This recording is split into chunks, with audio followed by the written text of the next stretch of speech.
Hello everybody, welcome back to the channel. इस वीडियो में हम करेंगे class 12th political science chapter number 6 the crisis of democratic order का पार्ट 2। तो अगर आपने पार्ट 1 नहीं देखा है, please go and check it out, link is in the description box. इस वीडियो को हम स्टार्ट करेंगे from the topic conflict with judiciary. Now, in this period, there was a lot of power struggle between judiciary and parliament. बहुत ज़्यादा disagreement रही between them. तो क्या मेन इश्यूज थे जिनकी वजह से एक पावर स्ट्रगल हमने देखा? 3 मेजर इश्यूज थे। Number 1, can the parliament abridge fundamental rights? मतलब कि क्या पार्लियामेंट या गवर्नमेंट अपने किसी इंटरेस्ट के लिए फंडामेंटल राइट्स को चेंज, रिमूव या अमेंड कर सकते हैं, मतलब अब्रिज कर सकते हैं या नहीं? Straightforward answer by Supreme Court, no.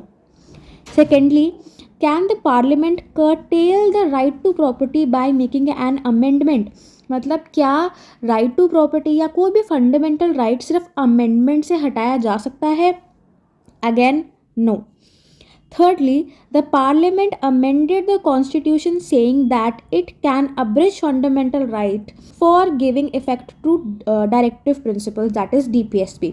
तो क्या DPSP, that is Directive Principles of State Policy, इनमें क्या आते हैं? DPSP में बेसिकली गाइडलाइंस जो गवर्नमेंट या स्टेट गवर्नमेंट फॉलो कर सकती है टू बेटर द कंट्री, लेकिन क्या ये फंडामेंटल राइट से भी ऊपर है? Straightforward answer, very obviously no. ठीक है, तो ये जो तीनों क्वेश्चन हैं, they are connected to one case, that is the Kesavananda Bharati case. It is a landmark case, आपने लास्ट ईयर इसके बारे में पढ़ा होगा। तो इस केस की जजमेंट में एक basic structure doctrine supreme court ने निकाला था, and very beautifully they said कि जितने भी बेसिक फीचर्स हैं कॉन्स्टिट्यूशन के, उसको पार्लियामेंट अमेंड नहीं कर सकता ऑन एनी ग्राउंड्स। अब इसकी वजह से तो कॉन्फ्लिक्ट रहा ही जुडिशरी और पार्लियामेंट में, पर 2 और रीजंस थे जो बहुत कंट्रोवर्शियल रहे इस टाइम में टेंशन डेवलप करने के लिए जुडिशरी और पार्लियामेंट के बीच। फर्स्टली, केशवानंद भारती केस के जस्ट बाद एक वैकेंसी निकलती है for chief justice of India. जो चीफ जस्टिस ऑफ इंडिया की पोस्ट है वो सबसे हाईएस्ट पोस्ट है ऑफ द सुप्रीम कोर्ट। तो अब जो सबसे सीनियर मोस्ट जज होता है सुप्रीम कोर्ट का, उसको जनरली हम चीफ जस्टिस ऑफ इंडिया बनाते हैं, यही प्रैक्टिस रही है। लेकिन 1973 में जस्टिस एन रे को आउट ऑफ टर्न प्रमोशन दिलवाया गवर्नमेंट ने, जबकि उनसे पहले 3 जजेस उनसे सीनियर थे।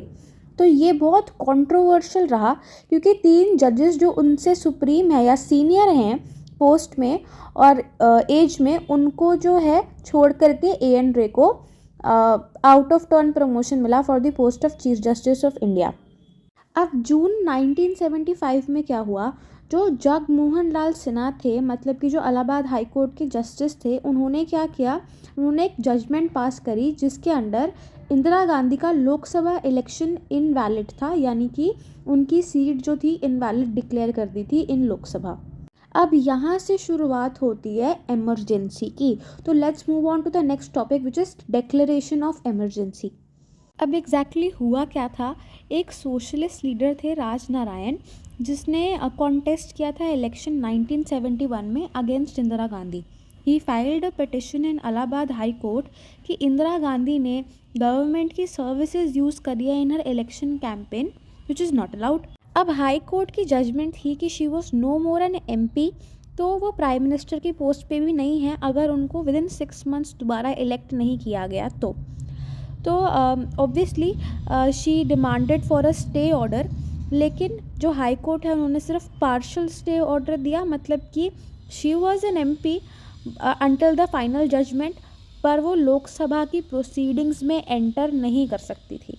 तो शॉर्ट में बोलूँ तो she was still the MP partial stay order पर, लेकिन वो लोकसभा एंटर नहीं कर सकती थी, तो इनडायरेक्टली कोई फ़ायदा नहीं हुआ पार्शल स्टे ऑर्डर का भी। अब इसके जस्ट बाद क्या हुआ, 25 जून 1975 को जयप्रकाश नारायण एक नेशन वाइड सत्याग्रह चलाते हैं, जिसके अंदर वो पुलिस, आर्मी और गवर्नमेंट एम्प्लॉयज़ को बोलते हैं कि गवर्नमेंट के इलीगल और इमोरल ऑर्डर्स को ओबे करने की ज़रूरत नहीं है, और वो एक मैसिव क्राउड इकट्ठा कर लेते हैं दिल्ली के रामलीला ग्राउंड्स में to protest against the government. अब इस पे गवर्नमेंट का रिस्पॉन्स ये होता है कि इमरजेंसी लगा दी जाती है नेशन वाइड ऑन जून 25, 1975। अब इसको थोड़ा समझते हैं। 3 ग्राउंड्स पे हमारी कंट्री में इमरजेंसी लग सकती है। फर्स्टली नेशनल इमरजेंसी, दूसरा स्टेट इमरजेंसी और तीसरा फाइनेंशियल इमरजेंसी। नेशनल इमरजेंसी मतलब पूरे कंट्री में, स्टेट में मतलब किसी एक पर्टिकुलर स्टेट में, और फाइनेंशियल इमरजेंसी मतलब जब हम किसी इकोनॉमिक क्राइसिस में हों। तो नेशनल इमरजेंसी 2 ग्राउंड्स पे लग सकती है, इंटरनल और एक्सटर्नल, अंडर आर्टिकल 352। अब जब इंदिरा गांधी ने इमरजेंसी एवोक करी थी तो उसने इंटरनल डिस्टर्बेंसेस के ग्राउंड्स पे इमरजेंसी एवोक करी थी। तब स्पेसिफाइड नहीं था कि इंटरनल डिस्टर्बेंसेस मतलब क्या, किस लेवल की इंटरनल डिस्टर्बेंसेस। लेकिन बाद में जब इमरजेंसी ख़त्म हुई तो इसको चेंज करके internal disturbances on the grounds of armed rebellion किया गया। मतलब कि जब कंट्री में आर्म रेबेलियन का खतरा होगा तभी इमरजेंसी एवोक कर पाएंगे। बट पहले इंदिरा गांधी ने इंटरनल डिस्टर्बेंसेस के ग्राउंड पे नेशनल इमरजेंसी एवोक करी under article 352। Coming back to the topic, now on the night of June 25, 1975, Indira Gandhi went to President Farooquddin Ali Ahmed and she told him to impose emergency. Generally ऐसे decisions जो है prime minister, council of ministers और president साथ में discuss करके लेते हैं। But she straight away went and told president Fakhruddin Ali Ahmed to impose emergency. और मिडनाइट को जब एमरजेंसी इम्पोज हुई तो मेजर न्यूज़पेपर्स की इलेक्ट्रिक सप्लाई काट दी। और next morning that is June 26 सुबह 6 बजे एक स्पेशल मीटिंग अरेंज करी गई जहाँ पे सिर्फ इन्फॉर्म कर दिया गया काउंसिल ऑफ मिनिस्टर्स को कि इमरजेंसी हमने डिक्लेयर कर दी है। इमरजेंसी के लगते ही जो गवर्नमेंट है उसके पास कुछ स्पेशल पावर्स आ जाती हैं जो कि उनको एनेबल करता है फंक्शन करने के लिए। फर्स्टली जो भी हमारा फेडरल सिस्टम है, यानी कि जो हमने पावर डिवाइड करी हुई है सेंट्रल गवर्नमेंट, स्टेट गवर्नमेंट और लोकल गवर्नमेंट में, ये सस्पेंड हो जाता है और सारी पावर, पूरी कंट्री की पावर गवर्नमेंट के पास चली जाती है। सेकेंडली गवर्नमेंट जो है वो कोई भी फंडामेंटल राइट या तो कर्टेल कर सकती है या रिस्ट्रिक्ट कर सकती है। इमरजेंसी वैसे तो एक बहुत एक्स्ट्राऑर्डिनरी सिचुएशन है जहाँ पे गवर्नमेंट को पावर दी जाती है ताकि हम एक सिचुएशन से बाहर निकल सके, बट यहाँ पर उसका मिसयूज़ किया गया। Now coming to the consequences of emergency, generally एक 6 मार्कर की तरह आता है, सो इट्स वेरी इंपॉर्टेंट। सबसे पहला, स्ट्राइक्स जो थी वो बैन कर दी गई और जो भी ऑपोजिशन लीडर्स थे इंक्लूडिंग जयप्रकाश नारायण, इनको जेल में डाल दिया। दूसरा, गवर्नमेंट ने प्रेस सेंसरशिप इम्पोज करी, जिसका मतलब है कि न्यूज़पेपर्स को पहले अप्रूवल लेना पड़ेगा कुछ भी पब्लिश करने से पहले in against of the government. Thirdly, जो ऑर्गेनाइजेशंस थी जैसे कि राष्ट्रीय स्वयं सेवक संघ RSS एंड जमायत इस्लामी, इनको बैन कर दिया गया और इस टाइम पे पब्लिक एजिटेशंस भी डिसअलाउ कर दी गई। Fourth and the most important is that इस टाइम पीरियड में फंडामेंटल राइट्स को भी सस्पेंड कर दिया गया और उसी के साथ साथ हेबियस कॉर्पस के राइट को भी सस्पेंड किया गया।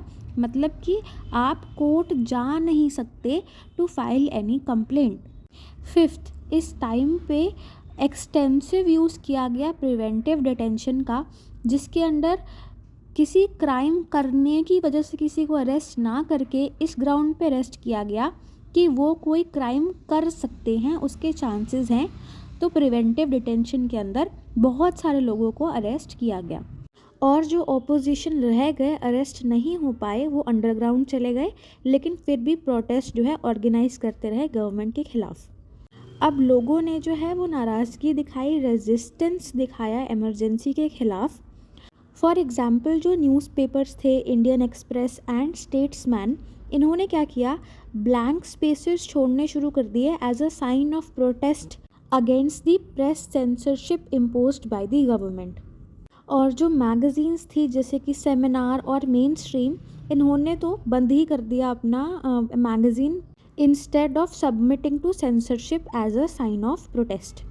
बहुत सारे जर्नलिस्ट जो हैं अरेस्ट भी हुए क्योंकि उन्होंने गवर्नमेंट के ख़िलाफ़ चीज़ें पब्लिश करी। उसके अलावा शिव राम क्रंथ जिनको पद्म भूषण मिला, और हिंदी राइटर फणीश्वर नाथ रेणु ने अपना पद्मश्री जो है रिटर्न कर दिया, shaming the democracy of the country. अब इस टाइम पीरियड में पार्लियामेंट ने बहुत सारे चेंजेस करे। फॉर एग्जांपल, एक अमेंडमेंट करी गई इलाहाबाद हाई कोर्ट की स्टेटमेंट को ओवर रूल करने के लिए, जिसमें बोला गया कि प्राइम मिनिस्टर, प्रेसिडेंट और वाइस प्रेसिडेंट के इलेक्शन को कोर्ट में चैलेंज नहीं किया जा सकता।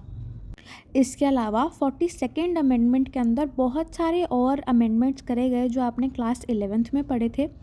मोस्ट इम्पॉर्टेंट वन वाज कि लोकसभा का टाइम पीरियड 5 साल से बढ़ा करके 6 साल कर दिया गया, और इमरजेंसी के दौरान गवर्नमेंट 1 साल तक इलेक्शन पोस्टपोन कर ही सकती है। तो इलेक्शंस पोस्टपोन हुए, 1976 के इलेक्शन हुए 1978 में।